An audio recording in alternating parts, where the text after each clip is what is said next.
شاپورزادران غم یو ملي غم دی. د شاپورزادران جدایي یوه ملي جدایي ده. د شاپورزادران ضایع یوه ملي ضایع ده. نو موږ د دې په خاطر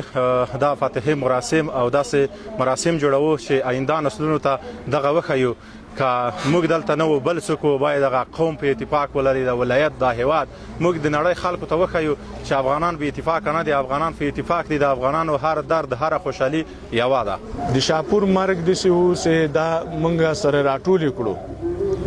او موږ ته وښوده چې موږ څنګه یو بل سره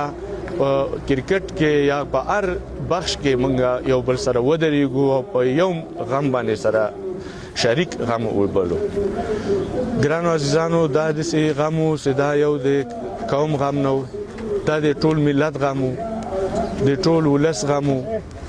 الله دې موږ ته صبر راکړي او الله دې موږ کې داسې نور ځوانان پیدا کړي. دغلته چې دغه ځوانان زینما ولاړ دي، دغه هر یو د شاپور غوندې یو انسان جوړېدلی سي، دغه هر یو ساینټیسټ یو ډرون جوړوي سي، دوی کوي سي موږ خودکفا کړي. د شاپورزادران مرګ که څه یو ډېره لویه ضایعه وه د ټول افغانستان لپاره، اما د ده مرګ د افغانستان خلکو ته خصوصا نوي ځوانانو ته دا پیغام ورکړ چې زموږ خلک اوس هم په اتفاق دي، یو لاسي دي او د آینده نسلونو لپاره دا یو ډېره لوی مثال دی چې دوی باید هر یو د ځان څخه شاپورزادران جوړ کړي، د خپل هیواد لپاره صادقانه کار وکړي، که د ورزش په برخه کې، که د طب په برخه کې وي، د انجینرۍ په هره برخه کې زموږ ستاسې نوی نسل د دې نه ډېره لویه روحیه اخلي. هغوی د خپل وطن سره واقعي مینه باندې پوهېږي چې د هیواد او د هیوادوالو سره د زړه د کومې مینه څه ارزښت لري او آینده کې که مرګ خو حق دی، هر سړی مړ کېږي، موږ تاسې ټول مړ کېږو، اما داسې باعزته مرګ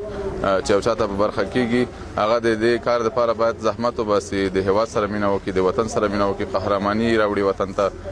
چې داسې په عزت باندې مراسم ورته ونیول شي او ټول هیواد پرې خفه شي. د اتل مرحوم شاپورزادران د واځې د خوست ولایت د زدرانو د قوم سړی نه و، بلکې د ټول افغانستان د 24 ولایتونو یو اتل و، یو نومیالی و چې د افغانستان تاریخ یې ژوندی ساتلی و، افغانستان ته یې لوی افتخارات راوړي دي، ویاړونه یې راوړي دي. او نن موږ په خوست ولایت کې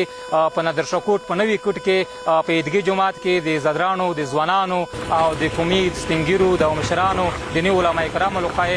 د فتحې مراسم ترتیب شوي دي او په دې کې د هر قوم زموږ سره ګډون کړی په دې فتحه کې.